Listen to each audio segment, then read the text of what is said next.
Sio mnamuona pale gisi iko anatoka mujipe yake ile iko charge na operation mbo iko pale na vikosi yake yote njoo ile pale tuko mnivo ya plene. Yote tunaambia watu waache kwenda Burundi.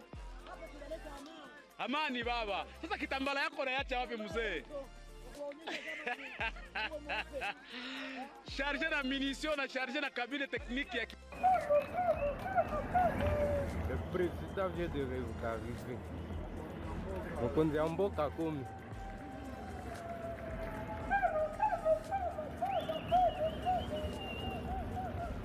Mete. Wana tika na sima. Aziba masa bakoti ndepe abantu. Ila njoo itabagusa hapo mzee.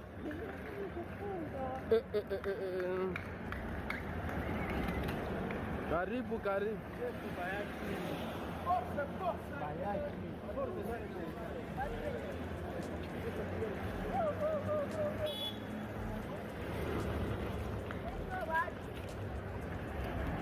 Urwane igihugu mugifate mutugombore ntibazongera kwica umunyamurenga ukundi.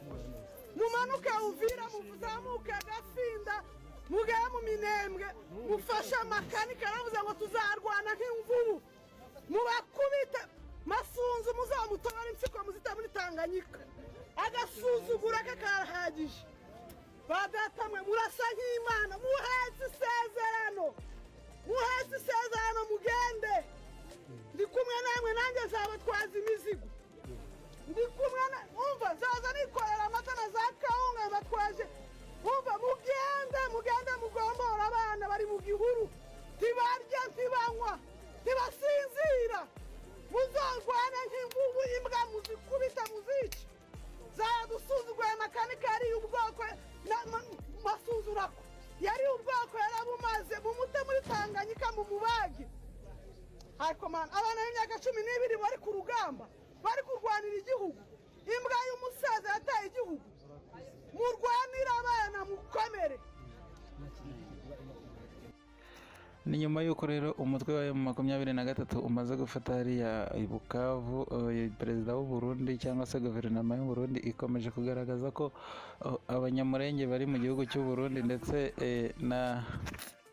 n'abanyarwanda muri rusange bari muri kiriya gihugu cy'u Burundi bakomeje gufatwa bagafungwa. Mu by'ukuri bafungiye mu makomine atandukanye, aho umuyobozi umwe mwa kiriya gihugu yatangarije cyangwa se yamenyesheje perezida w'igihugu cy'u Burundi amubwira cyangwa se amusaba ko abakongomani bahungiye mu gihugu cy'u Burundi bagomba gufatwa neza nk'impunzi, aho gufatwa bakajyanwa muri gereza mu by'ukuri ari ibintu bidakurikije amategeko mpuzamahanga agenga impunzi.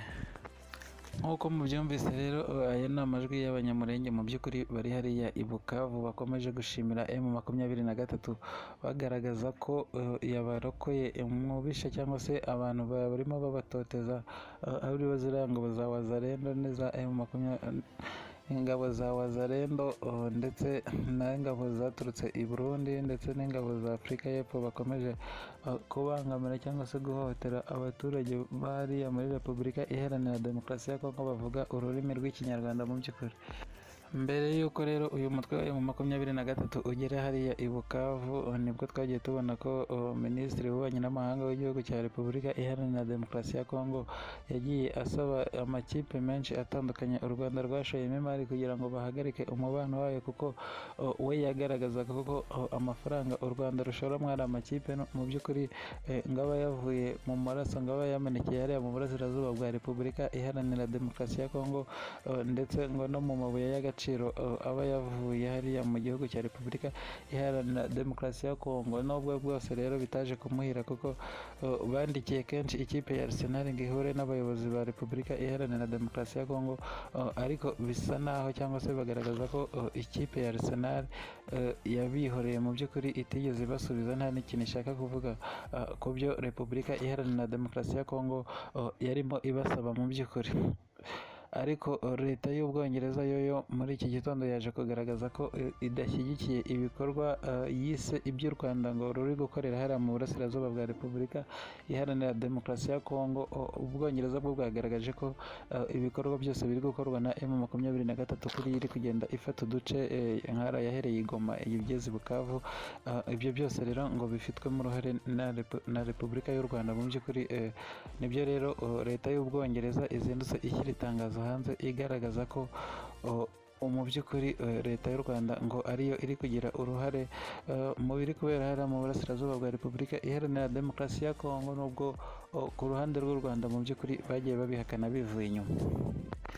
Tugarutse inyuma gato rero, perezida wa Repubulika y'u Rwanda Paul Kagame abajijwe n'umunyamakuru wa CNN amubaza ko kuriya kuntu Repubulika Iharanira Demokarasi ya Kongo iri gusaba amakipe bashayemo imari ko babihagarika mu by'ukuri cyangwa se amasezerano yahagarara, we yababwiye ko ababajwe n'umwanya wabo bari guta ndetse n'amafaranga bari gutakaza bajya kubwira ari amakipe ngo ahagarike ibyo bintu, ko bakabaye bayashora mu gustabiriza cyangwa se mu kubaka politiki ihamye y'imbere mu gihugu mu by'ukuri, aho kugira ngo birirwe biruka mu mahanga yose bagaragaza ko igihugu cy'u Rwanda ari cyo mu by'ukuri kibateye inkeke cyangwa se kibateye impagarara, kandi ari umutwe wa M23 mu by'ukuri. Mu by'ukuri rero hariya mu burasirazuba bwa Repubulika Iharanira Demokarasi ya Kongo, mbere y'uko uyu mutwe wa M23 uhagera, hari ibikorwa bibi byo kwica abaturage bose bavuga ururimi rw'Ikinyarwanda ndetse no gukangurira abaturage bose mu by'ukuri kwica hagati yabo abaturage bavuga ururimi rw'Ikinyarwanda, biganjemo bari abaturage b'Abanyekongo b'Abanyamurenge. Mu by'ukuri ni byinshi ibikorwa bibi byaberaga hariya mu burasirazuba bwa Repubulika Iharanira Demokarasi ya Kongo. Abaturage hariya bakaba bashimira mu by'ukuri, nk'uko mwabyumvise mwa kariya kavidewo twabanjeho, bashimira mu by'ukuri ingabo za M23 ko zabarokoye kandi ko zahagaritse ubwicanyi bwarimo bukorerwa abaturage hariya bavuga ururimi rw'Ikinyarwanda hariya muri Repubulika Iharanira Demokarasi ya Kongo. Mwakoze cyane rero, mwakoze kubana n'amakuru y'Ukuri TV. Nizere ko mwakoze subscribe kugira ngo dukomeze twubake umuryango mukuru w'amakuru y'Ukuri TV. Imana ibarinde.